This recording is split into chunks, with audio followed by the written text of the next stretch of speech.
Good morning, Osman Saleh. Good morning. There has been fighting at your border with Ethiopia on Sunday. What can you tell us about it? There was a fighting at the border. They gave to it different what you call versions. This shows that they are completely disturbed because of this. The Prime Minister of Ethiopia addressed his parliament that Ethiopia is going to attack Eritrea anytime.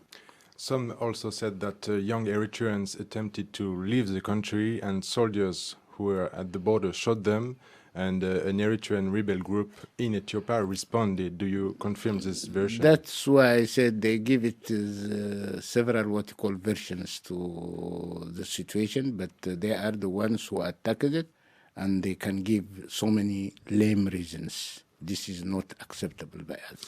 Do you admit that you are backing armed rebel group in Eritrea that also destabilize the region, like the Gimbo 7? No, we are not supporting any rebel group. And there are also the OLF, the ONLF. You No, don't we are back not them? supporting. We are not supporting all these things. Beyond that incident, why hundreds of young people leave your country every month?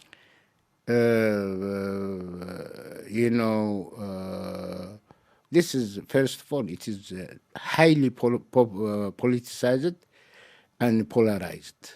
The number is completely ballooned or swollen because Europe has given Eritreans political asylum only to Eritreans.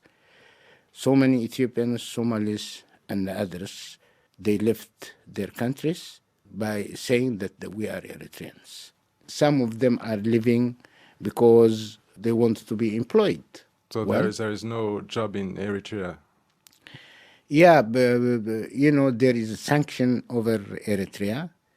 There is also... No, there is arms embargo. There is no economic arms sanctions. embargo. No, indirectly there is an economic sanction on Eritrea.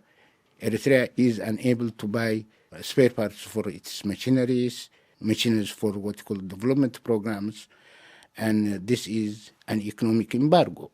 And at the same time, we are unable even the diaspora to pay 2% tax. And in some countries, they have already blocked it.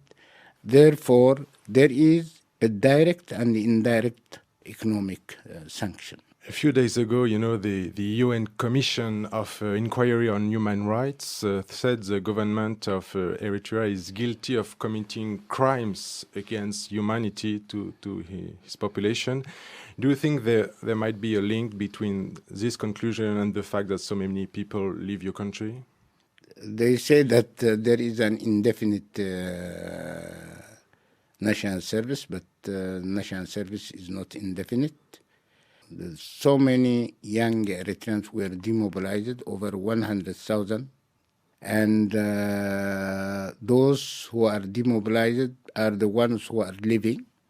And national service is not indefinite, but for a certain period of time, longer than 18 months, they are kept there because there are a continuous encouragement by Ethiopia. We have to use this national service, young Eritreans, for what you call to defend their country. This national service... So you admit that everyone is mobilized all the time? Not everyone is mobilized, but there are a lot of encouragement. This is very continuous. And that's why they are kept there. Therefore, this national service is for what you call nation building. According to the UN, 400,000 people are enslaved in your country because of this national service. This is not acceptable. According to the UN, individuals are routinely arbitrarily arrested and detained, tortured, disappeared, or executed. How many detention centers do you have in Eritrea? We don't have any detention center. This Commission of Inquiry has never been to Eritrea, and they cannot... But you didn't give them visas. We will not give them. We don't. It is because it is foreign politically motivated panel, because we are a member of Universal Periodic Review, and I think we are doing well with the United Nations and European Union. and that will be enough. In 2001, many people, reformists, journalists, militaries were put in jail and disappeared. How many are still alive today? All of them are alive. Among these prisoners, there was Petros Solomon, who was Minister of Foreign Affairs, like you are. He's part of this prisoner. Is he dead or alive? He's alive as well? He's alive. I know he's alive. There will be a trial? Yeah, according to, the government is looking for their safety, and they are in good hands. David Isaac is a journalist as well. He's part of the prisoner. He's alive, He's alive. as well. All right. He will be tried as well?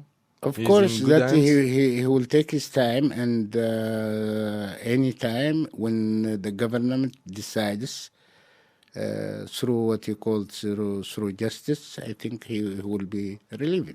So this is the government who decide when he will be tried. It's not there is no independent justice. Yeah, we do have an independent justice, but this is political prisoners, and the government is dealing with them.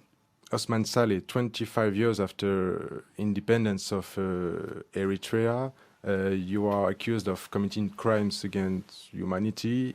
People leave your country. Your country is still one of the poorest in the world. Would you say that the revolution failed? Eritrea is a developing country. It is not a failed state, and in fact, we are economically growing. Within 2-3 years, it is going to have its own. I think Eritrea is going to develop its economy very well. In 2 or 3 years? In 2-3 years. Why 2 or 3 years? Food security will be realized in 2-3 years. Yeah. Thank you, Osman Saleh. You are welcome.